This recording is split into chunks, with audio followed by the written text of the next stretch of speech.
উঠাও ঝান্ডা, মারো লাথি সেই ফুটবলে, দেখিয়ে দাও নিজের সেরাটা, তুমি পারবেই।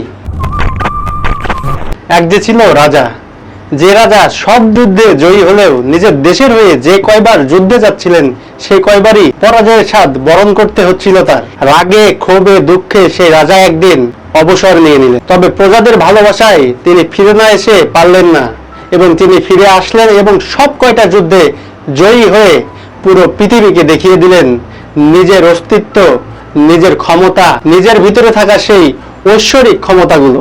তবে মুখে গল্পগুলো যেমন ভাবে বলা যায়, গল্পগুলো কি তেমন হয় আদতেও?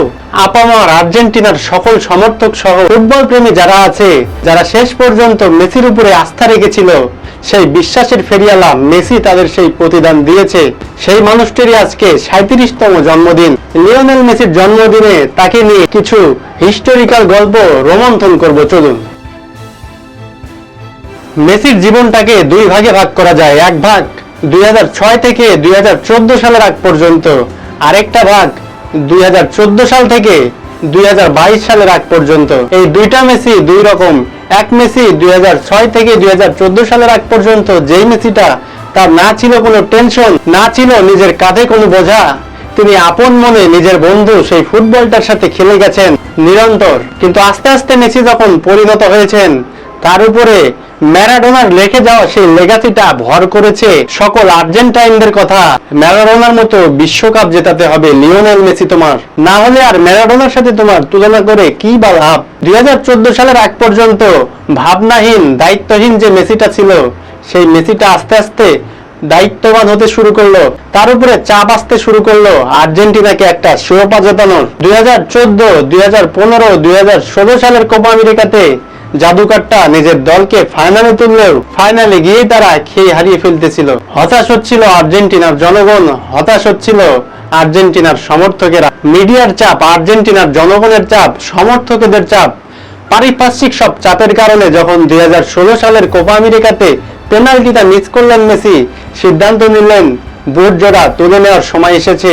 তিনি আর পারছেন না এই দায়িত্ব নিয়ে চালিয়ে যেতে, এই চাপ তার দ্বারা আর সহ্য হচ্ছে না। কিন্তু ভক্তদের অনুরোধে, আর্জেন্টিনার মানুষদের অনুরোধে মেসি ফিরলেন ফেরার মতোই। 2018 সালের বিশ্বকাপ আবারও ব্যর্থ আর্জেন্টিনা, মেসিও ব্যর্থ। 2019 সালের কোপা আমেরিকা, তাতেও ব্রাজিলের কাছে হেরে বিদায় নিতে হলো আর্জেন্টিনার। তবে লিওনেল মেসি মনোবল আর হারালেন না। তিনি শিখে গেলেন হারলেও চেষ্টা করতে হয়, লড়াইয়ে আসতে হয়, খেলতে হয়।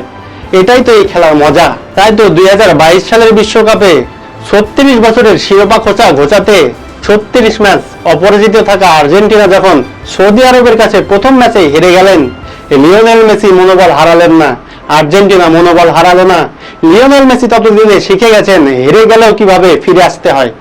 তাই তো অভাবনীয় একটা পারফরমেন্স করে, অভাবনীয় একটা খেলা খেলে, দলীয় ভাবে একটা মাঝারি মানের দলকে নিয়েও দলীয় কম্বিনেশনের কারণে অদম্য ইচ্ছার জোরে আর্জেন্টিনাকে 36 বছরের শিরোপা করা ঘুচিয়ে জেতালেন সেই অধরা বিশ্বকাপটা। লিওনেল মেসি আমাদেরকে শিখিয়ে গেলেন হেরে গেলে পালিয়ে যেতে নেই, রবার্ট বুশ হতে হবে না, একজন লিওনেল মেসি হও।